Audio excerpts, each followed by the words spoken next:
ফেলেন।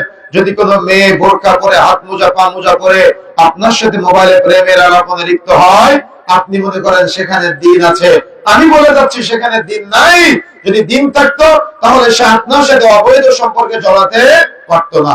কথা বুঝতে পেরেছেন? স্যার একই ভাবে বোন আপনাকে বলে যাই, একটা ছেলে হয়তো টুপি মাথায় দিয়ে, মুখে দাড়ি রেখে, গায়ে পাঞ্জাবি দিয়ে, সে হয়তো আজকে আপনার সামনে অনেক ফ্রেশতা মনে করতেছেন, কিন্তু সে হয়তো আপনার সাথে মোবাইলে প্রেমের আলাপনে লিপ্ত হলো। আপনি মনে করতেছেন সমস্ত কল্যাণ সেখানে। না, মনে রাখার চেষ্টা করতে হবে, যদি তার মাঝে দিন থাকতো তাহলে সে কখনো আপনার সাথে অবৈধ সম্পর্কে লিপ্ত হতে পারতো না। এজন্য আদর্শ পরিবার গঠনের জন্য যতগুলো স্টেপ আছে তার মধ্যে অন্যতম স্টেপ যেটা বলেছি সেটা হলো বিবাহ। বিবাহের সময় যেন আপনার কোনো খুঁত না থাকে। আজকে আমাদের সমাজে যতগুলো অবৈধ সম্পর্কের বিবাহ হচ্ছে, অধিকাংশের কাছে প্রশ্ন করে দেখা যায় তার বাবা মাও ওই সেম একইভাবে প্রেম করে পালিয়ে কোর্টে গিয়ে বিবাহ করেছিল, যার কারণে সন্তানও সুযোগ পেয়ে যায়। কেন? বাবা মা অপরাধ করেছে, সন্তান অপরাধ করবে, লজ্জার কি আছে? কথা কি বুঝতে পেরেছেন? বাবা মা অপরাধ করেছে, সন্তান অপরাধ করতেছে, কারোর লজ্জা লাগে না। আরো বাবা মা সন্তানকে এই অপরাধ করতে সহযোগিতা করে, তাহলে কি আদর্শ পরিবার গঠন করা সম্ভব? কোশ্চিনকালে সম্ভব নয়। এই জন্য এই শরীয়তের এই বিধানকে অবশ্যই অবশ্যই ফলো করতে হবে।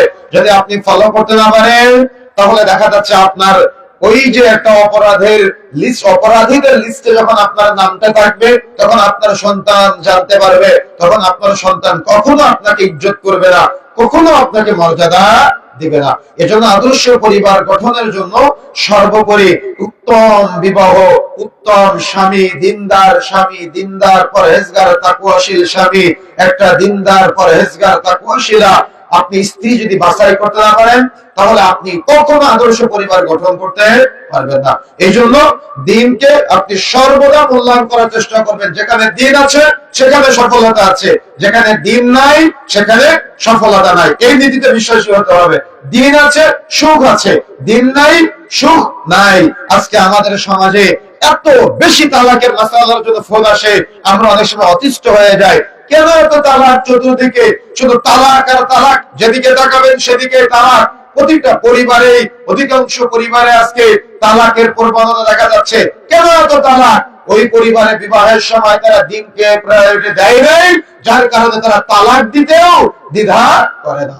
শুধু তালাক আর তালাক। আজকে আপনি কোর্ট গুলোতে চলে যান, যারা উকিল গুলা আছে তাদের আমাদের সাথে তাদের বিভিন্ন সময় কথাবার্তা হয়, তারা বলে যে আমাদের অধিকাংশ মামলা এই তালাকের মামলা, স্বামী স্ত্রীর মধ্যে সমস্যার মামলা। কেন এত অসুবিধা? কেন এত সমস্যা? কেন আদর্শ পরিবার গঠনে আজকে এত বাধা বিপত্তি? মূল কারণ হলো দিন না থাকার কারণে। যেখানে দিন নাই সেখানে আপনি কখনো সফলতা পাবেন না। আর যে পরিবারে দিন আছে ওই পরিবারের স্বামী এবং স্ত্রী তারা বুঝে তাদের কতটা সুখ আছে। আর যে পরিবারে দিন নাই, সকালে বাড়ি থেকে স্বামী বের হয়, স্ত্রীর সাথে ঝগড়া, দুপুরে বাড়িতে ভাত খেতে আসে আবার ঝগড়া, রাত্রে বাড়িতে ফিরে আবার স্ত্রীর সাথে ঝগড়া। কোনো সুখ নাই, কোনো শান্তি নাই, কোনো তৃপ্তি নাই, কোনো ওই হৃদয়ে প্রশান্তি পরিবার গুলাতে নাই। কেন নাই? দিন নাই তাই। কথা বুঝতে পেরেছেন? তাহলে প্রথম ফর্মুলা কি হতে হবে আদর্শ পরিবার গঠনের জন্য? দিনদার স্বামী এবং দিনদার স্ত্রীর সমন্বয়ে একটা উত্তম বিবাহ সমাজ উপহার দিতে হবে। আর এজন্য সর্বোপরি যত দ্রুত সম্ভব বিবাহকে বাস্তবায়ন করতে হবে। কেন জানেন? রাসূলুল্লাহ সাল্লাল্লাহু আলাইহি ওয়াসাল্লাম বলেছেন, ইয়া মাশারাশ শাবাব মান ইসতাতাআ মিনকুম, হে যুবক সম্প্রদায়, যাদের বিবাহ করার ক্ষমতা আছে তোমরা বিবাহ করো। বিবাহ করার ক্ষমতা হলো স্ত্রী পরিচালনা করার ক্ষমতা। বিবাহ করার ক্ষমতা মানে এটা নয় যে বিবাহ করে স্ত্রীর সাথে সেলফি তুলে ফেসবুকে আপলোড করে দেওয়া। বিবাহ করার ক্ষমতা মানে এটা নয় যে নতুন বিবাহ করে নতুন বউকে নিয়ে মোটরসাইকেলের পিছনে বসিয়ে রাস্তার মানুষকে দেখানো। সর্বদা মনে রাখার চেষ্টা করবেন, আপনার স্ত্রী আপনার সম্পদ, আপনার স্ত্রী রাস্তার মানুষের সম্পদ না। মনে থাকবে ইনশাআল্লাহ। আপনার স্ত্রী আপনার সম্পদ, আপনার স্ত্রী ফেসবুকের মানুষের সম্পদ নয়। যদি আপনি এই নীতিতে বিশ্বাসী হতে না পারেন তাহলে আপনি সফলতা অর্জন করতে পারবেন না। আর যদি আপনি এই নীতিতে বিশ্বাসী হতে পারেন তাহলে আপনি আপনার পরিবারের সুখ শান্তি সমৃদ্ধি খুঁজে পাবেন। আর যদি আপনি এই নীতি অস্বীকার করেন নীতি বিশ্বাস করতে না পারেন, তাহলে আপনি আপনার পরিবারে কখনো তৃপ্তি খুঁজে পাবেন না। এজন্য আপনার স্ত্রী আপনার সম্পদ, তার এই মর্যাদা দেওয়ার দায়িত্ব আপনার। যদি আপনি দায়িত্ব অবহেলা করেন, তাহলে জবাব দেওয়া লাগবে কিয়ামতের মাঠে, এবং দুনিয়াতে আপনাকে পস্তাতে হবে। এই জন্য সর্বদা যারা সন্তানের অভিভাবক আছেন, আপনাদেরকে বলে যায়, উত্তম বিবাহের জন্য উত্তম সময় নির্ধারণ করা অত্যন্ত জরুরি, অত্যন্ত জরুরি। যদি আপনি অবহেলা করেন, তাহলে একটা পরিবার জেনার পরিবারে পরিণত হতে পারে, একটা সমাজ জেনার সমাজে পরিণত হতে পারে। আপনি হয়তো বুঝেন নাই, ব্রেনের উপর দিয়ে যাচ্ছে, হয়তো ভালো করে বুঝেন। এভাবে যদি আপনি বুঝেন, তাহলে বুঝতে পারবেন জেনার পরিবার মানে, জেনার সমাজ মানে, জেনার রাষ্ট্র মানে, তার মানে যেখানে অবৈধ সম্পর্কের সংমিশ্রণ বা অবৈধ সম্পর্কের অনুমোদন দেওয়া হয়, কিন্তু বিবাহকে লিমিটের মধ্যে বা লিমিটেশনের মধ্যে নিয়ে আসা হয়। ইসলামী শরীয়ত বহির্ভূত পদ্ধতি, আইন, শরিয়া আইনের বাহিরে গিয়ে গণতন্ত্রের আইন, দেশীয় আইন মানুষের উপরে চাপিয়ে দেওয়া হয়। একথা এভাবে বলা যেতে পারে, ইসলাম বলেছে আর দুনিয়া কুল্লুহা মাতা, গোটা পৃথিবীটা হলো সম্পদ, ও খায়রু মাতাঈ দুনিয়া, তার মধ্যে শ্রেষ্ঠ সম্পদ হলো আল মারআতু আস-সালিহা, সতী এবং সাধবী স্ত্রী। একটা যুবকের তার মানসিক টেনশন, মানসিক পেরেশানি, মানসিক চিন্তা দূর করার জন্য অবশ্যই এমন সতী এবং সাধবী স্ত্রী দরকার। কখন দরকার? রাসূলুল্লাহ সাল্লাল্লাহু আলাইহি ওয়াসাল্লাম বলেছেন, ইয়া মা'শারাশ শাবাব মান ইসতাতা'a মিনকুম, হে যুবক সম্প্রদায়, যাদের বিবাহ করার ক্ষমতা আছে, তোমরা বিবাহ করো। বিবাহ করার ক্ষমতা হলো স্ত্রী পরিচালনা করার ক্ষমতা, শারীরিক ক্ষমতা, আর্থিক ক্ষমতা। এই ক্ষমতা যখন হয়ে যাবে, দ্রুত সন্তানকে বিবাহ দেওয়ার প্রচেষ্টা করতে হবে।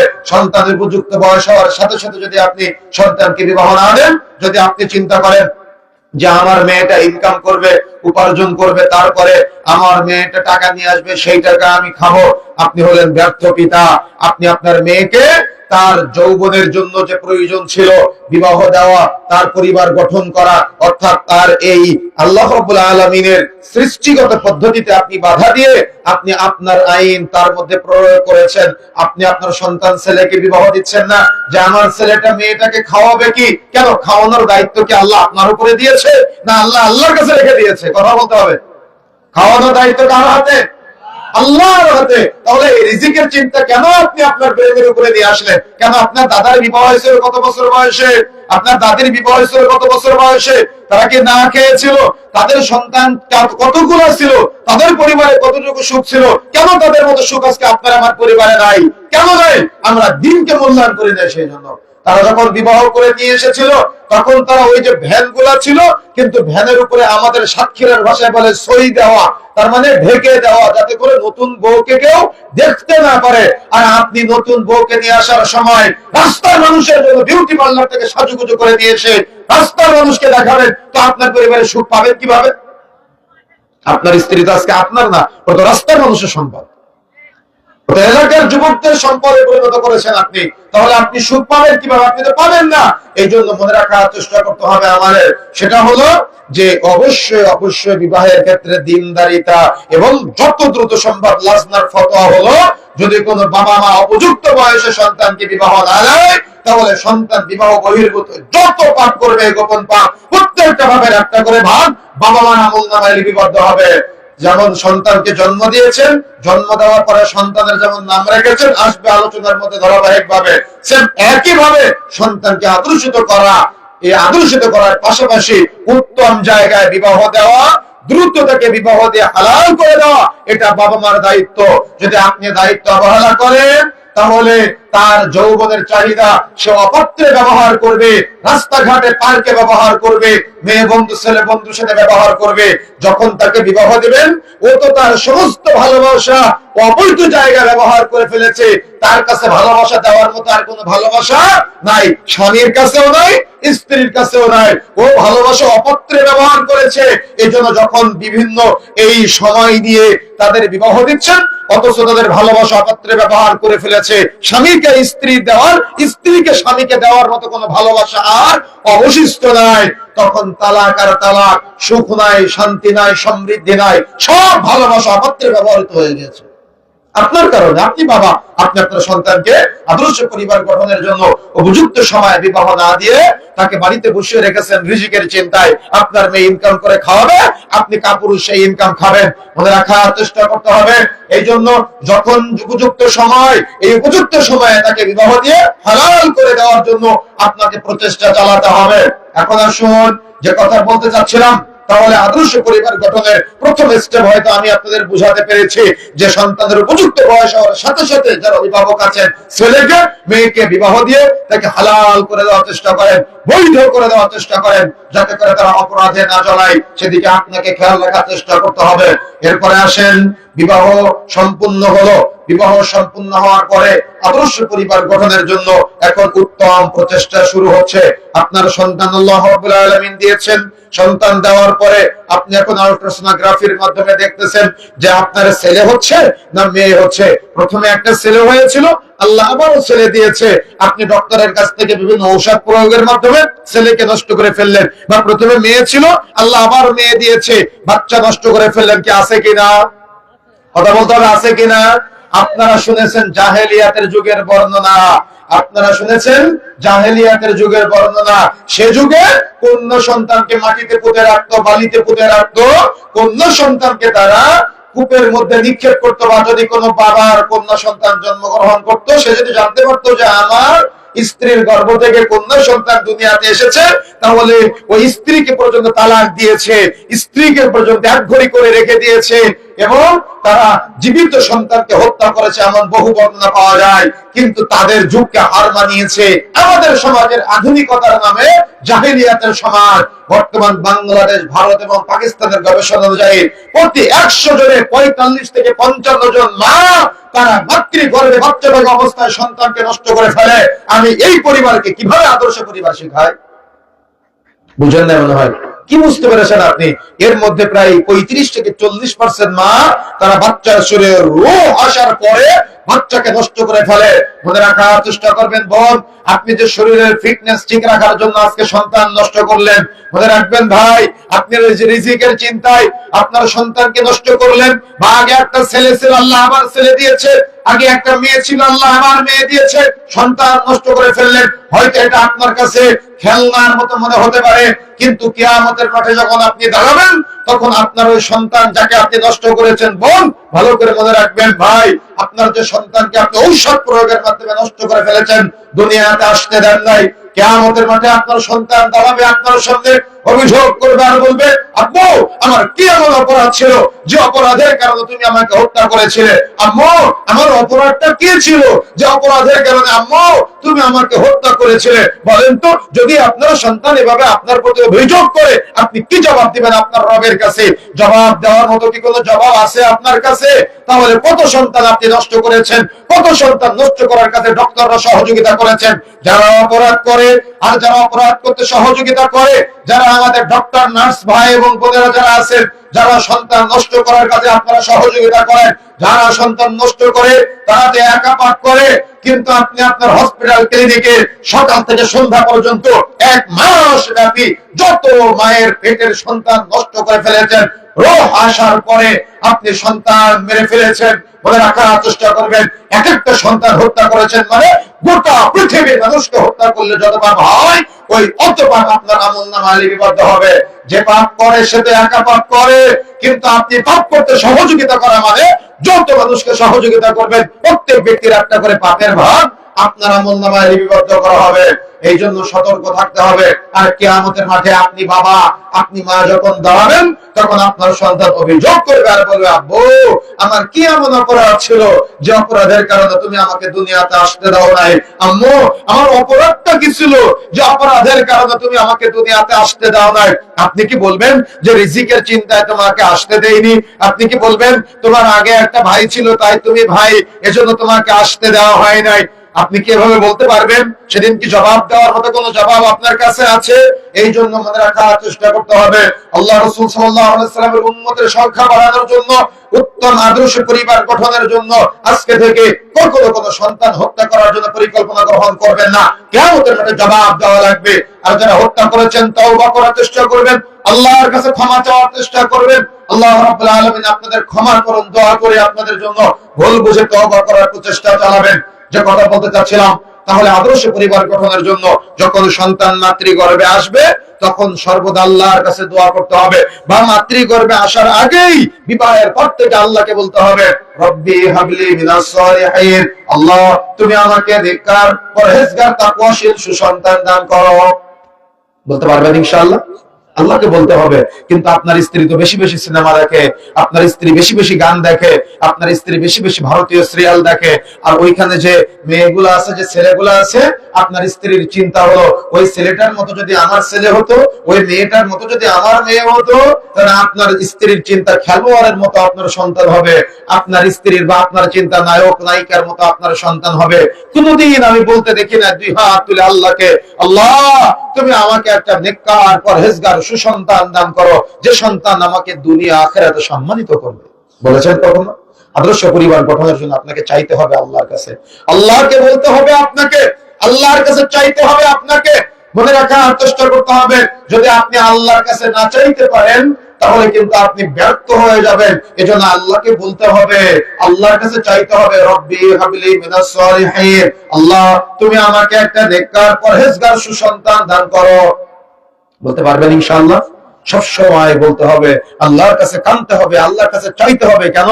রাসূলুল্লাহ সাল্লাল্লাহু আলাইহি ওয়াসাল্লাম বলেছেন, বুখারী মুসলিমের মধ্যে এসেছে হাদিসটি, রাসূলুল্লাহ সাল্লাল্লাহু আলাইহি ওয়াসাল্লাম বলেন, কুল্লু মাউলুদিন ইউলাদু আলাল ফিতরাত, মিশকাতের 90 নম্বর হাদিস। প্রত্যেক আদম সন্তান যখন জন্মগ্রহণ করে তখন সে ফিতরাতের উপর জন্মগ্রহণ করে, অতঃপর তার মাতা পিতা থেকে ইহুদি নাসারা বানায়, তার মাতা পিতা থেকে অগ্নি পূজক বানায়। তার মানে আপনি চাইলে আপনার সন্তানকে জান্নাতের পথ দেখাতে পারেন, আপনি চাইলে আপনার সন্তানকে জাহান্নামের দিকে ধাবিত করতে পারেন। এখন আদর্শ পরিবার গঠনের জন্য আদর্শ বাবা মা যারা আছে তাদের উচিত সন্তানকে জান্নাতের পথ দেখানো, সন্তানকে জান্নাতের পথের দিকে ধাবিত করা, সন্তানকে জান্নাতের পথের পথিক বানানো, সেই পথে পরিচালিত করা। এই জন্য আল্লাহকে আল্লাহর কাছে চাইতে হবে, আল্লাহকে বলতে হবে, আল্লাহ আমার সন্তানের মাধ্যমে আমি যেন দুনিয়াতে বেজ্জতি না হয়, আমার সন্তানের মাধ্যমে আমি যেন আখিরাতে বেজ্জতি না হই, আমার জন্য জাহান্নাম না হয়ে যায়। বলতে পারবেন ইনশাআল্লাহ? আল্লাহর কাছে চাইতে হবে। আপনি সুন্দর সন্তান চান, আমি নিষেধ করি না, আপনি সুন্দর সন্তান চান,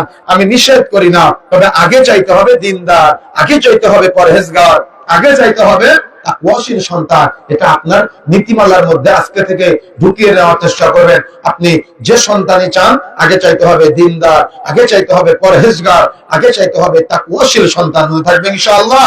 আল্লাহর কাছে চাইবেন আজকে থেকে। প্রিয় বন্ধুরা আমার, যদি আপনি না চাইতে পারেন তাহলে দেখবেন আজকে আপনি ওই যে সন্তানকে আপনি দিনদার পরহেজগার হিসেবে আল্লাহর কাছে চান নাই, দেখবেন আপনার সন্তান যখন রাস্তা দিয়ে ঘুরে বেড়াবে তখন তার চুলের মধ্যে এমন কাটিং দেওয়া, তার চুলের কাটিং দেখলে তাকে মুসলমানের ছেলে মনে হয় না, অথচ আপনি একজন ইমানদার বাবা, আপনি একজন তাকওয়াশীল বাবা, এবং সে হলো আপনার সন্তান। তার চুলের মধ্যে সামনে এক কালার, পিছনে এক কালার, ডানে এক কালার, বামে এক কালার। কেন? এরা কি হিন্দুর ছেলে? কেন এরা কি খ্রিস্টানের ছেলে? কেন এরা কি অমুসলিমের ছেলে? এরা তো নামাজি, পরহেজগার, তাকওয়াশীল বাবা মার ছেলে। এদের বাবা মারা তো নিজেকে মুসলমান বলে দাবি করে, তো এদের সন্তানের রুচির এত দুর্ভিক্ষ নেমেছে কেন? এদের চুলের কাটিং দেখলে তো এদের মুসলমানের ছেলে মনে হয় না। মনে হবে কিভাবে? এদের বাবা মা তো দোয়া করে নাই জন্মের আগে, দিনদার সন্তান চায় নাই আল্লাহর কাছে, পরহেজগার সন্তান চায় নাই আল্লাহর কাছে। এজন্য ওদের সন্তানেরা এমন জামা গায়ে দিয়ে ঘুরে বেড়ায় যে জামার মধ্যে 4-5 জায়গায় ছেঁড়া ফাটা। একটা ছেঁড়া জামা নাকি এখন ট্র্যাডিশন, ওরা প্যান্ট পরে, ওই প্যান্ট, ছেঁড়া প্যান্ট নাকি বেশি টাকা দিয়ে কিনতে পাওয়া যায়। এই ছেঁড়া প্যান্ট নাকি আজকে আদর্শ, প্যান্টের মধ্যে ছেঁড়া, জামার মধ্যে ছেঁড়া, এই ছেঁড়া ফাটা জামা পরে, ছেঁড়া ফাটা প্যান্ট পরে, এটা নাকি আজকে ট্র্যাডিশন, এটা নাকি আজকে আদর্শ। রুচির দুর্ভিক্ষ কতটা নিচে নেমেছে আপনি কি বুঝতে পেরেছেন? কি বুঝলেন আপনি? কিছুই বুঝতে পারেন না। সকালে তো বলে যাবেন এগুলা, আপনার ছেলে আপনার সামনে পড়বে আর আপনি কিছুই বলতে পারেন না। আপনি তো কাপুরুষ বাবা, আপনার টাকায় কিনে ছেঁড়া জামা, আপনার টাকায় কিনে ছেঁড়া প্যান্ট, আর আপনি বলেন আপনার সন্তান খুব আদর্শবান। আপনার ছেলে ফজরের সালাতে যায় না করলে আপনার লজ্জা লাগে না, অথচ আপনার ছেলে গোল্ডেন এ প্লাস না পেলে আপনার লজ্জা লাগে। আপনার ছেলে ভালো রেজাল্ট না করলে আপনার লজ্জা লাগে, কিন্তু আপনার ছেলে সে রাসূলের সুন্নাহ বাড়ি রাখে না, আপনার লজ্জা লাগে না। আসলে কি লজ্জা আছে আপনার? আমাদের কাছে অনেক সময় অনেক মুরব্বীরা গিয়ে বলে যে হুজুর আজকে একটু বিররুল ওয়ালিদাইনের উপরে বক্তব্য দিবেন। বিররুল ওয়ালিদাইন মানে পিতা মাতার উপরে সন্তানের দায়িত্ব এবং কর্তব্য কি। তো আমি তখন বলি এ ব্যাপারে তো বক্তব্য দেওয়ার দরকার হয় না, যদি বাবা মারা সন্তানকে আদর্শিত করতে পারে। বুঝেন না মনে হয়? বুঝতে পেরেছেন? আপনি আপনার সন্তানকে আদর্শিত করতে পারেন না, আপনার সন্তান কিভাবে আপনাকে মূল্যায়ন করবে? আপনার সন্তান কিভাবে আপনাকে দাম দিবে? আপনার সন্তান কিভাবে আপনাকে ইজ্জত করবে? আপনার সন্তান কিভাবে আপনাকে সম্মান করবে? আপনি আপনার বাড়িতে পাওনাদার আসলে আপনি আপনার ছেলেকে বলতেছেন যে আব্বু বাইরে গিয়ে বলো যে আব্বু বাড়িতে নেই, কি বলে কিনা? বলে না এই কথা? পাওনাদার বাড়িতে এসেছে, তখন হঠাৎ করে বলতেছে ছেলেকে যে আব্বু বাইরে গিয়ে বলো যে তোমার আব্বু বাড়িতে নেই। তাহলে আপনার ছেলে কি শিখলো? কথা বলেন না কেন? কি শিখলো? মিথ্যা বলা শিখলো। তাহলে আপনি আপনার সন্তানকে মিথ্যা বলা শিখাচ্ছেন। তাহলে আপনি কি বলতে পারবেন যে আব্বু কখনো মিথ্যা বলো না? বলতে পারবেন? এই বলার যোগ্যতা আপনার কি আছে? আর আপনার ছেলে আপনার দাড়ি কেটে দেয় আর আপনি আপনার ছেলে দাড়ি কেটে দেন, তাহলে কিভাবে আপনার পরিবারের রাসূলের ভালোবাসা আসবে? কথা বুঝেন না মনে হয়? কথা বুঝতে পেরেছেন? আপনি আপনার ছেলের দাড়ি কেটে দেন আর আপনার ছেলে আপনার দাড়ি কেটে দেয়। এটা আজকে আমাদের সমাজের পরিবার। সন্তানকে 7 বছর বয়সে নামাজের শিক্ষা দেওয়া দরকার, 7 বছর বয়সে নামাজের শিক্ষা দেয় না। 7 বছর বয়সে ছেলের হাতে 5 টাকা দিয়ে বলতেছে যে আব্বু সিগারেট কিনে নিয়ে আসো। ছেলেটাও একদিন যায়, 2 দিন যায়, 3 দিনে দিন বলতেছে আমার আব্বু কি খায় আমিও একটা টান দিয়ে দেখি। কি তাই না? বাস্তবতা না এটা? তাহলে সন্তানকে বেয়াদবি কে শিখালো? সন্তানকে নেশা খাওয়া কে শিখালো? সন্তানকে সিগারেট খাওয়া কে শিখালো? এখন আমি যদি পানি পড়া গুলে খাওয়াই আপনার ছেলেকে, তো আপনার ছেলেকে আপনাকে ইজ্জত করবে? ও জানে যে ওর বাবা ওর মাকে পিটায় আর ওর মা ওর বাবার সাথে তর্ক করে, জীবনে আপনার ছেলে আপনাকে দাম দিবে না।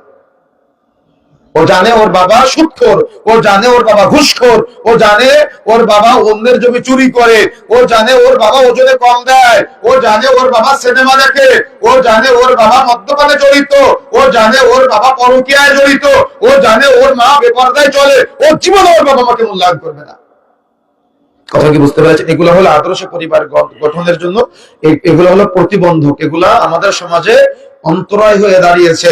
এই জন্য এই ঘাগুলা সরাতে হবে। ঘা বুঝেন তো? আপনার শরীরে ঘা হয় না, এগুলো হলো ঘা, এগুলো হলো যন্ত্রণা। এই যন্ত্রণা যদি আপনি ঘাগুলো সরাতে না পারেন তো আপনি কখনো আদর্শ পরিবার গঠন করতে পারবেন না। বরং দরকার কি ছিল জানেন? এই 7 বছর বয়সের ছেলেটা, ও মানুষ বাহিরের মানুষ যখন অপরাধ করে তখন বাবার উচিত ছিল সন্তানকে পাশে বসিয়ে বলা যে আব্বু তুমি কখনো মদ্যপানে জড়াবে না, তুমি কখনো এই সিগারেটের সাথে জড়াবে না। আমি আমার জন্মের পর থেকে কখনো এই দাড়িতে হাত দেই নাই, কখনো দাড়িতে ফুল লাগাইনি। আব্বু তুমি আজকের পর থেকে আমাকে কথা দাও, তুমি কখনো তোমার দাড়িতে হাত দিবা না, তুমি কখনো তোমার দাড়ি কাটবে না, যেভাবে আল্লাহ দিয়েছে সেভাবে তুমি তোমার দাড়িটা ছেড়ে দিবা। এটা হলো গায়রত সম্পন্ন, ইজ্জত সম্পন্ন বাবা মার দায়িত্ব। কথা কি বুঝতে পেরেছেন? কি বুঝলেন আপনি? কালকে সকালে তো বলে যাবেন সন্তানের সামনে অপরাধ করা এটা আজকে বাবা ছেলের খেলা করার মতো পরিণত হয়েছে। অথচ আপনি আপনার সন্তানকে ফজরের সময় হাতটা ধরে মসজিদ পানে নিয়ে যান না, আপনি আপনার সন্তানকে জান্নাতের আশা দেন না, আপনি আপনার সন্তানকে জাহান্নাম থেকে দূরে থাকার নসিহত করেন না, আপনি আপনার সন্তানকে শিরক থেকে দূরে থাকার জন্য নসিহত করেন না। কিন্তু আপনার সন্তানকে পাশে বসিয়ে বলা দরকার ছিল আব্বু তুমি যদি এই মদ্যপানে জড়াও তাহলে এই মদ্যপানে জড়ালে তোমাকে কিয়ামতের মাঠে জবাব দেওয়া লাগবে এবং অপরাধীদের খাতায় তোমার নাম আসবে। তখন আপনার সন্তান হয়তো জিজ্ঞাসা করবে কিভাবে আব্বু আমি অপরাধী হব? তখন আপনি একজন শিক্ষিত বাবা, আপনি আপনার সন্তানকে উদ্দেশ্য করে এভাবে বলতে পারেন রাসূলুল্লাহ সাল্লাল্লাহু আলাইহি ওয়াসাল্লাম বলেছেন সালাসাতুন কাদ হারামাল্লাহু আলাইহিমুল জান্নাহ, 3 শ্রেণীর ব্যক্তির উপরে জান্নাত হারাম করে দিয়েছেন আব্বু। তার মধ্যে এক শ্রেণীর হলো মুদমিনুল কামার, যারা নিয়মিত নেশা জাতীয় দ্রব্য সেবন করে, তার জন্য রাসূলুল্লাহ সাল্লাল্লাহু আলাইহি ওয়াসাল্লাম জান্নাতকে হারাম করে দিয়েছে। আব্বু তুমি যদি মদ্যপান করো তোমার জন্য জান্নাত হারাম হয়ে যাবে, এজন্য তুমি কখনো এই মদ্যপানের সাথে জড়াবে না। মদ্যপানের নির্দিষ্ট কোনো লিস্ট নাই, যে জিনিস বেশি খেলে ব্রেনের বিঘ্নতা ঘটে সেটা অল্পটাও হারাম। অর্থাৎ মদখোর, জুয়াখোর, ফেন্সিডিলখোর, হেরোইনখোর, বিড়িখোর, সিগারেটখোর, গুলখোর, জর্দাখোর, তামাকখোর, এই অপবিত্র বস্তু আপনি যাই খান না কেন আপনারা তো হারামে জর্জরিত হয়ে যাবে, এই দেহ জান্নাতে প্রবেশ করবে না। আপনি আপনার সন্তানকে এটা শিক্ষা দিতে পারেন। আব্বু, রাসূলুল্লাহ সাল্লাল্লাহু আলাইহি ওয়াসাল্লাম বলেছেন, লা ইয়াদখুলুল জান্নাতা মুদমিনুল খামার, যে ব্যক্তি নেশা জাতীয় দ্রব্য সেবন করবে সে জান্নাতে যাবে না। আপনি আপনার সন্তানকে শিক্ষা দিতে পারতেন এভাবে। আব্বু, রাসূলুল্লাহ সাল্লাল্লাহু আলাইহি ওয়াসাল্লাম বলেছেন, যে ব্যক্তি প্রকাশ্যে মদ্যপান করে তার জানাজার সালাতে কোনো ঈমানদার অংশগ্রহণ করবে না। আপনি আপনার সন্তানকে বলতে পারতেন এভাবে। আব্বু, যে ব্যক্তি মদ্যপান করে, রাসূলুল্লাহ সাল্লাল্লাহু আলাইহি ওয়াসাল্লাম থেকে লম্বা আলোচনা পাওয়া যায়, তার এই অপরাধ হলো নিজের মা, নিজের খালা, নিজের ফুফুর সাথে জেনা করার সমতুল্য। আব্বু, তুমি কখনোই অপরাধে জড়াবে না। আব্বু, যদি কোনো ব্যক্তি একবার নেশাজাতীয় দ্রব্য সেবন করে, মদ্যপান করে, তাহলে তার আগামী 40 দিনের ইবাদত কবুল হবে না। আব্বু, তুমি কখনোই মদ্যপানের সাথে জড়াবে না। এই বিষয়টা কেমন হতো বুঝেন না মনে হয়? বিষয়টা কেমন হতো যদি আপনি এভাবে আপনার সন্তানকে শিক্ষা দিতে পারতেন? তো বিষয়টা কেমন হতে পারতো? কিন্তু আপনি আপনার সন্তানকে সিগারেট খাওয়া শিক্ষা দিলেন, তাহলে আপনার সন্তান কি শিখবে? আমি এজন্য বলেছি যে গায়রত, ইজ্জত, মর্যাদা, সম্মান এগুলো সব পরিবার থেকে, আদর্শ পরিবার থেকে আদর্শ সন্তানের জন্য শিক্ষার জায়গা। এজন্য সর্বদা, সর্বোপরি, সর্বাবস্থায় প্রত্যেক বাবা মাকে বিষয়গুলো মূল্যায়ন করতে হবে। যদি দেখে তার বাবা বেনামাজি, তাহলে সন্তান কখনো নামাজ পড়বে না। কেন? ও জানে যে বাবা নামাজ ফাঁকি দেয়, সন্তান নামাজ ফাঁকি দিবে, এটাই বাস্তবতা। এই জন্য সর্বোপরি মনে রাখার চেষ্টা করতে হবে আমাদের যে সন্তানের সামনে কোনো অপরাধে জড়ানো যাবে না। সন্তান দুনিয়াতে আসার আগে থেকে দোয়া করতে হবে, দুনিয়াতে আসার পরে সন্তানের সামনে কখনো অপরাধে জড়ানো যাবে না। দেখেন, আমি কিছু কিছু জায়গায় বলতেছি কথাটা। আরাবিয়ান একজন শেখ, উনি ওনার বাচ্চাকে নিয়ে, ছেলেকে নিয়ে রাস্তা দিয়ে যাচ্ছেন। রাস্তা দিয়ে যাওয়ার সময় সৌদি আরবের ট্রাফিক কন্ট্রোল সিস্টেম গুলো অনেক কঠিন, কথা বুঝতে পেরেছেন? এগুলো ক্রস করা অনেক অপরাধ, কথা বুঝতে পেরেছেন? অনেক অপরাধ। ট্রাফিক সিগন্যাল লাইট জ্বললে ওটা ক্রস করতে নেই। তো উনি ওনার বাচ্চাকে নিয়ে গাড়িতে নিয়ে যাচ্ছেন, উনি ড্রাইভ করতেছেন। তো যাওয়ার পথে দেখতে পেলেন যে ট্রাফিক সিগন্যাল লাইট জ্বলতেছে কিন্তু পুলিশ নাই। উনি গাড়ি চালিয়ে চলে গেলেন। এটা কি অপরাধ কি অপরাধ না বলেন তো দেখি? এটা কি অপরাধ না? অবশ্যই অপরাধ। উনি গাড়ি চালিয়ে চলে গেলেন, পিছনে কে আছে বলেন তো? গাড়ির পিছনে কে আছে? ওনার বাচ্চা আছে, কিন্তু পুলিশ নাই, লাইট জ্বলতেছে, উনি পুলিশ না থাকাতে চলে গেলেন। তো পিছন দিক থেকে ওনার বাবু, ছেলে ওনাকে সঙ্গে সঙ্গে বলতেছে যে, আব্বু, ট্রাফিক লাইট জ্বলা সত্ত্বেও যে আপনি চলে আসলেন। বুঝেন না মনে হয়? বুঝতে পেরেছেন কি বলতে? ছেলে বলতেছে, আব্বু, ট্রাফিক লাইট জ্বলা সত্ত্বেও যে আপনি চলে আসলেন। তখন হঠাৎ করে বাবার ব্রেনে নাড়া দিয়েছে, ইস, তাই তো, আমি আমার সন্তানের সামনে ভুল করে ফেললাম। ভালো করে ব্রেনে গেঁথে রাখবেন, যারা বাবা আছে ভালো করে ব্রেনে গেঁথে রাখবেন।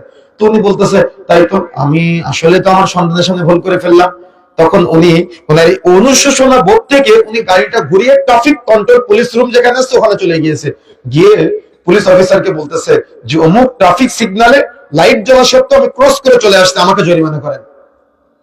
তো তখন পুলিশ অফিসার বলতেছে যে, আপনি তো চলে আসলেন, ওখানে পুলিশ ছিল না, তিনি আপনাকে জরিমানা করতো। তো বলতেছে, ওখানে কেউ ছিল না বলেই তো চলে আসতো, ওখানে কোনো পুলিশ ছিল না, এজন্য চলে আসছি, আমি ভুল করে ফেলছি, জরিমানা করেন আমাকে। তো তখন পুলিশ অফিসার বলতেছে, যেহেতু পুলিশ অফিসার ওখানে ছিল না, কেউ যখন ছিল না, আপনি চলে যেতেন, এখানে কেন আসতেন? আপনার জরিমানা দেওয়ার দরকার ছিল না, চলে যেতেন, কেউ তো আপনাকে দেখে নাই। তো বলতেছে, কেউ দেখে নাই, আমার ছেলে যে আমাকে দেখেছে। কি বুঝলেন? বোনের জমি চুরি করে ছেলের জন্য রেখে যেতে হবে? হ্যাঁ, ভাইয়ের জমি ফাঁকি দিয়ে ছেলের জন্য রেখে যেতে হবে? ওজনে কম দিয়ে সন্তানের জন্য সম্পদ রেখে যেতে হবে? অন্যের জমির আইল কেটে ছোট করে নিজের জমি বড় করে সন্তানের জন্য রেখে যেতে হবে? সন্তানকে দাড়ি কাটতে সহযোগিতা করতে হবে?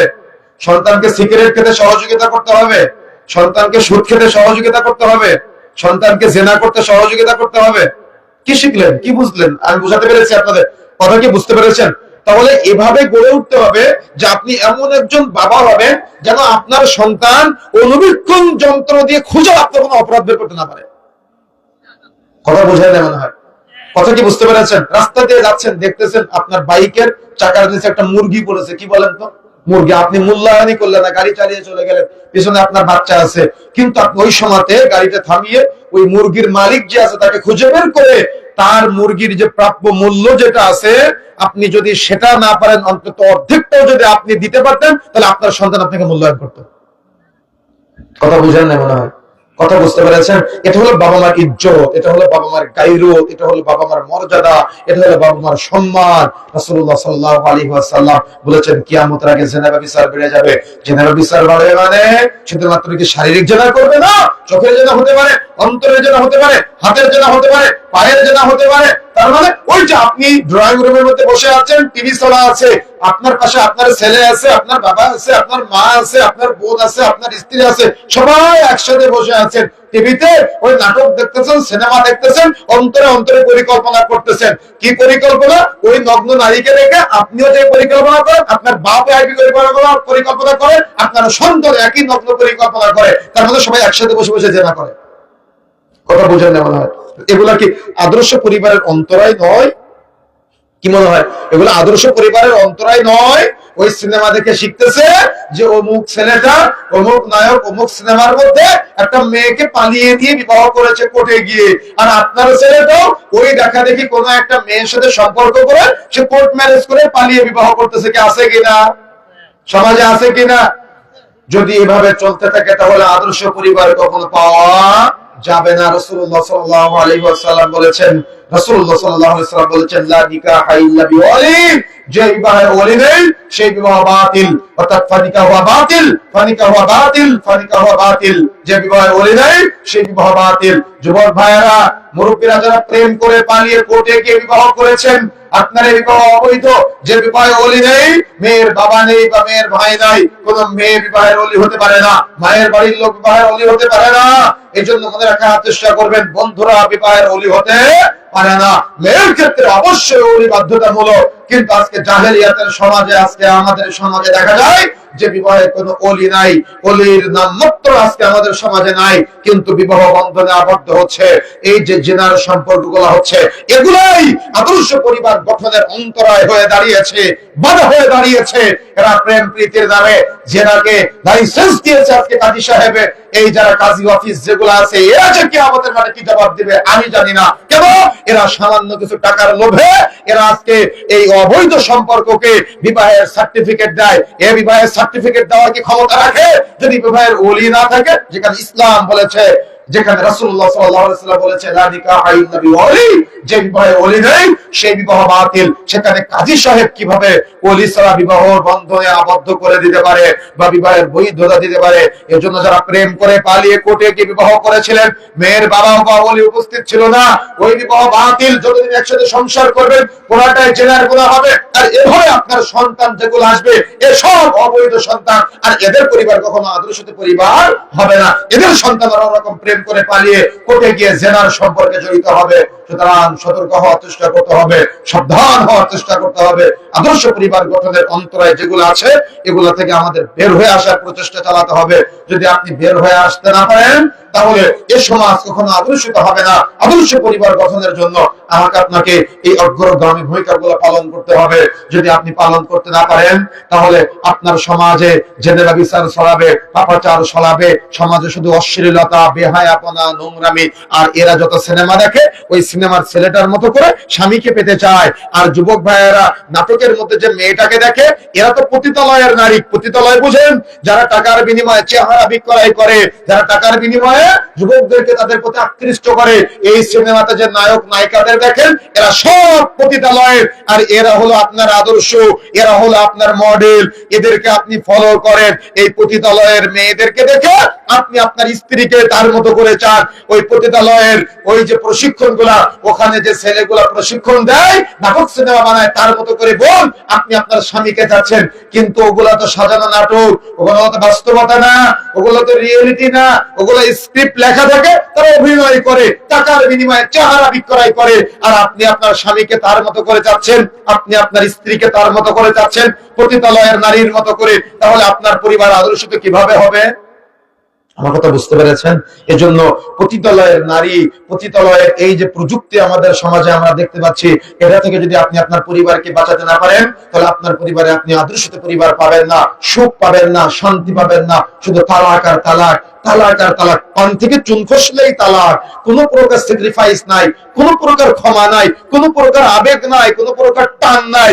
দেখবেন বিবাহের আগে তো মোহর জানতাম, আমরা মোহর জানতাম, কিন্তু মোহরের আধুনিক স্টাইলিশ নাম দিয়েছে হলো কাবিন। যদিও এই কাবিন মোহর 50,000 টাকা, 10,000 টাকা নগদ, 40,000 টাকা বাকি, এটা কাবিন নামায় লেখা আছে, এটা জায়েজ। কিন্তু বিয়ে টিকানোর জন্য 5 লাখ টাকা কাবিন কেন? আমার মেয়েটা যদি তালাক হয়ে যায় তো তালাকের পরে আমার মেয়েটা খাবে কি? তো আপনি কি কাপুরুষ, আপনি কি বেকুব যে দেখতেছেন যে ওই ছেলেটা আপনার মেয়েকে তালাক দিবে, তো ওই ছেলের সাথে আপনার মেয়েকে বিয়ে দিলেন কেন? কথা বুঝেন নাই? ওই ছেলের সাথে আপনার মেয়েকে বিয়ে দিলেন কেন? এই 5 লাখ টাকা বিয়ে টিকাতে পারে, 5 কোটি টাকা বিয়ে টিকাতে পারে, 10 লাখ টাকা বিয়ে টিকাতে পারে। এজন্য উলামায়ে কেরাম এই ব্যাপারে কঠিন শক্ত মাসআলা দিয়েছেন। যদি কারো এই ব্যাপারে এইভাবে চূড়ান্ত নিয়ত করে যে বিবাহ টিকানোর জন্য কাবিন নির্ধারণ করা, মোহরের কাবিন যদি আপনি একই মনে করেন সমস্যা নাই, কিন্তু বিয়ে টিকানোর জন্য 10 লাখ টাকা কাবিন, এটা নাজায়েজ ইসলামে। কথা বুঝতে পেরেছেন? কাবিন কখনো বিয়ে টিকায় রাখতে পারে? আর এটা আপনাকে কে শিক্ষা দিয়েছে? এই পদ্ধতি আপনি কোথায় পেয়েছেন? এই জন্য এই পদ্ধতি বরবাদ, এই পদ্ধতি বর্জন করার প্রচেষ্টা চালাতে হবে। মোহর দিয়ে স্ত্রীকে গ্রহণ করতে হবে, যতটুকু সামর্থ্য আছে সামর্থ্য অনুযায়ী মোহর দিবেন। এত লাখ লাখ টাকা কাবিন করে বিয়ে টিকানোর মাধ্যম করতে হবে, এটা কোন শরীয়তে পেয়েছেন আপনি? আজকে তো বিয়ে বাড়ি না, এগুলো হলো সব জেনার আড্ডাখানা। এগুলো মুসলমানের বিয়ে না, হিন্দুর বিয়ে বোঝাই যায় না। কিভাবে আদর্শিত পরিবার হবে? বিয়ের 3 দিন আগে থেকে 3 দিন পর পর্যন্ত গান বাজনা ঢাক ঢোল পিটাতে পিটাতে এমন ভাবে পরিবেশ তৈরি করে ফেলে, এগুলা হিন্দুর বাড়ি না মুসলমানের বাড়ি বোঝা যায় না। তাহলে এই পরিবার আদর্শিত পরিবার হবে কিভাবে? এই পরিবার আদর্শিত পরিবার সম্ভব না যদি আপনি বিবেচনা বোধ আপনার মাঝে না থাকে। এই জন্য প্রিয় বন্ধুরা আমার, আমি আলোচনার সামনে লম্বা করতে চাচ্ছি না, তবে আমি যেটা আপনাদের বলতে চাচ্ছি সেটা হলো আমাদের সবাইকে আদর্শিত পরিবার গঠনের জন্য প্রচেষ্টা চালাতে হবে। কেন? যদি আপনি আদর্শিত পরিবার রেখে যেতে না পারেন, তাহলে আপনার সমাজ আদর্শিত হবে না, আপনার রাষ্ট্র আদর্শিত হবে না, আপনার দেশ আদর্শিত হবে না, আপনার পরবর্তী প্রজন্ম যারা আছে তারা আদর্শিত হবে না। এই জন্য আমাকে আপনাকে প্রচেষ্টা চালাতে হবে। পারবেন ইনশাআল্লাহ? বলেন পারবেন ইনশাআল্লাহ? আল্লাহ রাব্বুল আলামিন তৌফিক দান করুন, আল্লাহুম্মা আমিন। আমরা আপনাদের মাঝ থেকে আসা কিছু প্রশ্নের উত্তর দিব ইনশাআল্লাহ। আমরা আলোচনা শেষে একটা দোয়া করব, যে দোয়াটি পাঠ করলে রাসূলুল্লাহ সাল্লাল্লাহু আলাইহি ওয়াসাল্লামের ভাষায় আমাদের সাগীরা গুনাহগুলো আমরা এখানে রেখে যেতে পারবো ইনশাআল্লাহ। আপনারা সবাই শেষের দোয়াটা পাঠ করে যাবেন। আমার মা বোনেরা টিভি সিরিয়ালে আসক্ত, এই বিষয়ে কিছু বলবেন। ওই যে বললাম, যত বেশি আপনি টিভি সিরিয়ালে আসক্ত হবেন তত বেশি আপনার পরিবার, আপনার সন্তান, বিশেষ করে আপনারা শুনলে আশ্চর্য হবেন, মাতৃগর্ভে যখন বাচ্চা থাকে না, মাতৃগর্ভে বাচ্চা থাকাকালীন মা যে যে আচরণের, যে যে স্বভাবের কাজগুলো করে বাচ্চার মাঝে সেই সেই আচরণ, সেই সেই স্বভাবগুলো দেখা যায়। এটা হলো সায়েন্সের গবেষণা অনুযায়ী। কথা বুঝতে পেরেছেন? এই জন্য কখনো মাতৃগর্ভে বাচ্চা আসার পরে আপনারা নাটক সিনেমা দেখবেন না বা এগুলোর সাথে জড়াবেন না। আর বোন যারা আছেন, কখনো আপনার পরিবারে এই সিরিয়াল বা এই সিনেমা এগুলাকে স্থান দিবেন না। যত আপনি স্থান দিবেন তত আপনার পরিবার থেকে সুখ হারিয়ে ফেলবেন। কেন?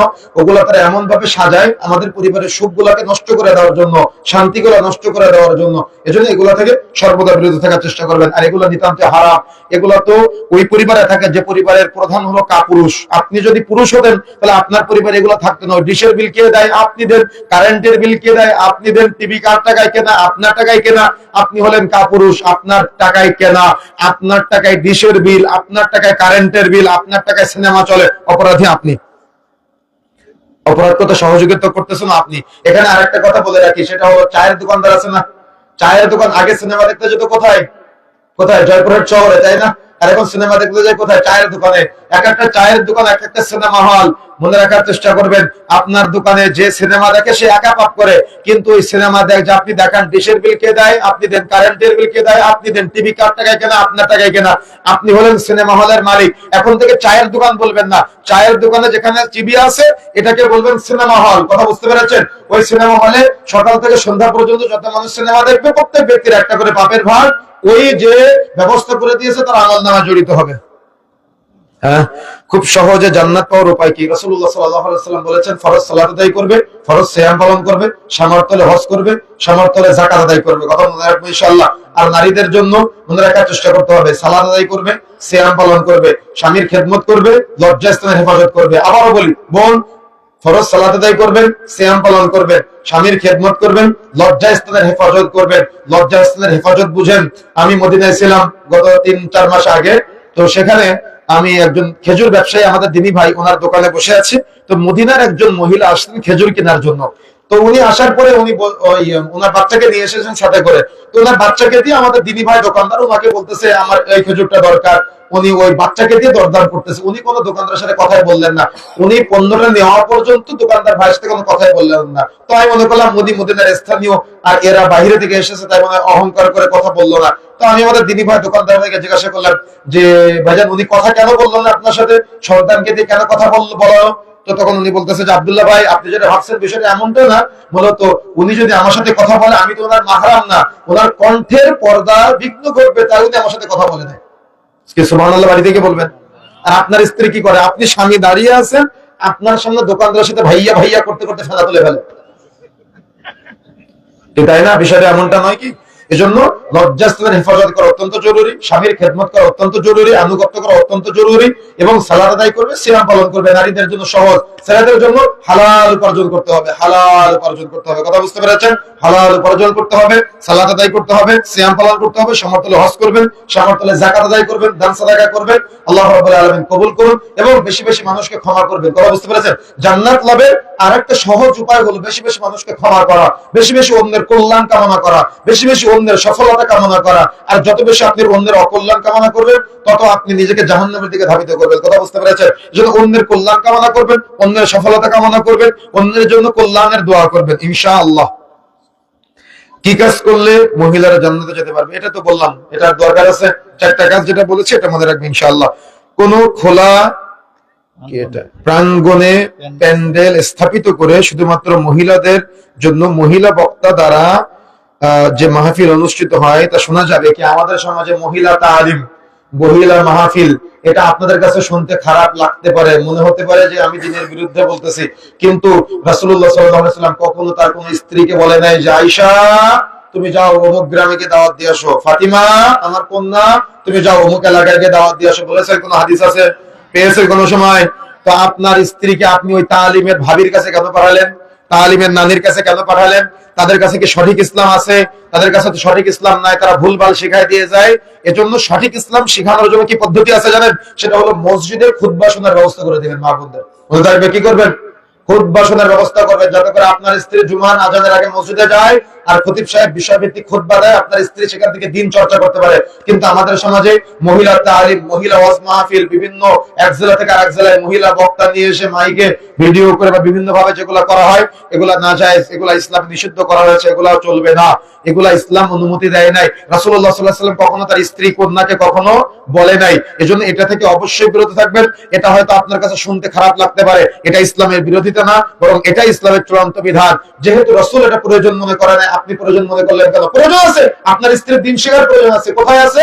সেটা হলো আপনি মসজিদে আপনি খুতবা শোনার ব্যবস্থা করেন, মসজিদে সপ্তাহে একদিন তালিমের ব্যবস্থা করেন, ছেলেরাও তালিম শিখবে, তাওহীদের শিক্ষা অর্জন করবে, মেয়েরাও তাওহীদের শিক্ষা অর্জন করবে। পৃথক ব্যবস্থা করেন, একজন যিনি দায়ী আছে তিনি বক্তব্য দিবে, যারা মহিলারা আছে তারা বক্তব্য শ্রবণ করবে, কোনো সমস্যা নাই। কিন্তু অমুক গ্রাম থেকে, তমুক গ্রাম থেকে, অমুক জেলা থেকে মহিলা বক্তা ভাড়া করে নিয়ে এসে মহিলা ওই তালিমের নানি খালা যারা আছে এদেরকে নিয়ে যে কাজগুলো করানো হয়, এগুলা বাহ্যিক দিক থেকে দেখতে ভালো হলেও এগুলা ইসলামী শরীয়তে জায়েজ নেই।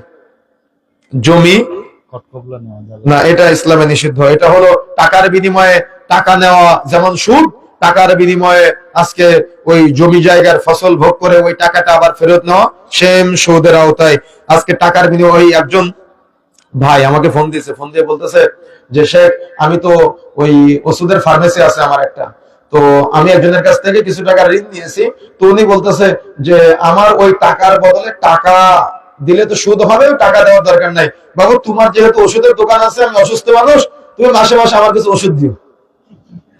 বুঝেন না মনে হয়? তো ওষুধ কি সুদ হবে না, নাকি শুধু টাকাই সুদ? এসব একই আওতায়, বিরত থাকতে হবে। আচ্ছা, এটা কি লিখেছে? সেটা হলো শার্ট প্যান্টের নিচে গুটিয়ে, আচ্ছা হাতা গুটিয়ে রেখে সালাত আদায় করবেন না, প্যান্ট গুটিয়ে রেখে সালাত আদায় করবেন না। যুবক ভাইরা প্যান্টগুলোকে কেটে নেবেন। কথা বুঝতে পেরেছেন? কেন শয়তান যে কোনো সময় ওয়াসওয়াসা দিতে পারে। প্যান্টগুলোকে কেটে নেবেন, উলামায়ে কেরাম এটাই উত্তম বলেছে। প্যান্টগুলোকে কেটে তারপর সালাত আদায় করবেন ইনশাআল্লাহ। সন্তান যদি পিতামাতার অবাধ্য হয় তাহলে ওই সন্তানের কি হবে? রাসূলুল্লাহ সাল্লাল্লাহু আলাইহি ওয়াসাল্লাম বলেছেন, সালাসাতুন ক্বাদ হারামাল্লাহু আলাইহিমুল জান্নাহ, তিন শ্রেণীর ব্যক্তির উপরে জান্নাত হারাম। যুবক ভাইরা মনে রাখতে হবে, তার মধ্যে 2 নম্বরটা হচ্ছে ওয়াল আক্কে, পিতামাতার নাফরমানকারী ব্যক্তির উপরে জান্নাত হারাম। পিতামাতা যতক্ষণ পর্যন্ত ইসলাম বিরোধী কোনো কথা না বলবে ততক্ষণ পর্যন্ত পিতামাতার কথা মতো চলতে হবে, পিতামাতার খেদমত করতে হবে, পিতামাতার সেবা করতে হবে। ভালো করে মনে রাখবেন, যতক্ষণ পর্যন্ত পিতামাতা ইসলাম বিরোধী কোনো কথা না বলবে ততক্ষণ পর্যন্ত পিতামাতার কথা মতো চলতে হবে, পিতামাতার খেদমত করতে হবে, পিতামাতার সেবা করতে হবে। যদি ইসলাম বিরোধী কোনো কথা বলে তাহলে আপনি মান্য করতে বাধ্য না। তবে রাসূলুল্লাহ সাল্লাল্লাহু আলাইহি ওয়াসাল্লাম বলেছেন, যদি কোনো সন্তানের আচরণে পিতামাতা কষ্ট পেয়ে শব্দ করে তাহলে ওই সন্তান জান্নাতে যেতে পারবে না। এজন্য মনে রাখার চেষ্টা করতে হবে যুবক ভাইয়েরা, হয়তো আপনার বাবা আপনাকে দ্বীনের পথে নিয়ে আসে নাই। অনেক সন্তানের আমাদের কাছে অভিযোগ আছে যে আমার বাবা দাড়ি কাটে, আমি দাড়ি রাখলে আমাকে ভাত বন্ধ করে দেয়। বহু অভিযোগ আছে আমাদের কাছে। এমন কঠোর আপনি হবেন না। সন্তানকে আপনিও দিন মানবেন, সন্তানকে দিন মানতে সহযোগিতা করবেন। অনেক যুবক ভাইরা আছে আমাদের কাছে অভিযোগ করে যে আমি দাড়ি রাখলে আমার আম্মা বলে তোমার চেহারার সৌন্দর্য নষ্ট হচ্ছে। বোন, কখনো সন্তানকে অপরাধ করতে শিখাবেন না, সন্তানকে রাসূলের সুন্নাত রাখতে শিখাবেন। তা না হলে কিয়ামতের মাঠে আপনার সন্তান যখন দাঁড়াবে তখন আপনার সন্তান 2 হাত উঁচু করে বলবে, আল্লাহ আমার মা আমাকে বেনামাজি বানিয়েছে, নামাজে অভ্যস্ত করে নাই, আমার বাবা আমাকে মসজিদে নিয়ে যায় নাই, আজকে আমি আমার বাবাকে না নিয়ে একা একা জাহান্নামে যাব না। আল্লাহ আমার বাবার সামনেই আমি অমুক অমুক অপরাধ করেছিলাম, সিগারেট খেয়েছিলাম, আমি সিনেমা দেখেছিলাম, গান শুনেছিলাম, নাটক দেখেছিলাম, আমার বাবা আমাকে কিছুই বলে নাই, বাবার সামনে হেডফোন লাগিয়ে সিনেমা দেখতাম, আমার বাবা কিছুই বলে নাই, আজকে তো আমি আমার বাবাকে না নিয়ে একা একা জাহান্নামে যাব না। এভাবে এক শ্রেণীর সন্তান বলবে। আবার এক শ্রেণীর সন্তান কিয়ামতের মাঠে দাঁড়াবে, যারা কিয়ামতের মাঠে এই সমস্ত সন্তান অভিভাবক যারা আছে এদের মাঝে তাকে বলা হবে, ওয়ারাতিল, তুমি কোরআন মাজিদ তেলাওয়াত করো। ও তেলাওয়াত করবে আর মর্যাদা বাড়বে, বাড়তে বাড়তে বাড়তে বাড়তে জান্নাত পর্যন্ত পৌঁছে যাবে। তখন সে বলবে, আল্লাহ আমার যে বাবা মা আজকে আমাকে পর্যন্ত পৌঁছে দিয়েছে, আল্লাহ আমি তাদেরকে আজকে সাথে নিয়ে জান্নাতে যেতে চাই। সুবহানাল্লাহ। সিদ্ধান্ত আপনার, আপনি কোনটা গ্রহণ করবেন। কিয়ামতের মাঠে সবাই উলঙ্গ অবস্থায় নফসি নফসি করবে, দিক বিদিক ছোটাছুটি করবে, দৌড়াদৌড়ি করবে, কিন্তু এর মাঝেও দেখা যাবে ওই দূর প্রান্তে একজন নারী এবং একজন পুরুষ দাঁড়িয়ে আছে, যারা পোশাক পরিহিত অবস্থায়, সবাই উলঙ্গ, তারা পোশাক পরিহিত অবস্থায়, সবাই ঘামের মধ্যে হাবুডুবু খাচ্ছে, উজের মধ্যে হাবুডুবু খাচ্ছে, সূর্য মাথার নিকটবর্তী, কিন্তু তারা উঁচু জায়গায়, তাদের মাথায় নূরের মুকুট জ্বলজ্বল করতেছে। কিয়ামতের মাঠে এই বিভীষিকাময় পরিস্থিতি যে মানুষগুলা নফসি নফসি করতেছে, এরা ফেরেশতাদের বলবে, ওরা কারা? ওদেরকে কেমন মর্যাদা দেওয়া হলো? তখন ফেরেশতারা বলবে, ওরা হলো একটা হাফেজে কোরআনের পিতা ও মাতা। সুবহানাল্লাহ। আকাঙ্ক্ষা থাকতে হবে, ইচ্ছা থাকতে হবে, আগ্রহ থাকতে হবে। আল্লাহ রাব্বুল আলামিন আমাদের কবুল করুন, আদর্শ পরিবার গঠন করার তৌফিক দান করুন। আল্লাহুম্মা আমিন। আল্লাহ রাব্বুল আলামিন আমরা যারা একসাথে এখানে উপস্থিত হয়েছি আমাদের সবাইকে এভাবে জান্নাত পর্যন্ত একসাথে থাকার তৌফিক দান করেন, বলেন আমিন।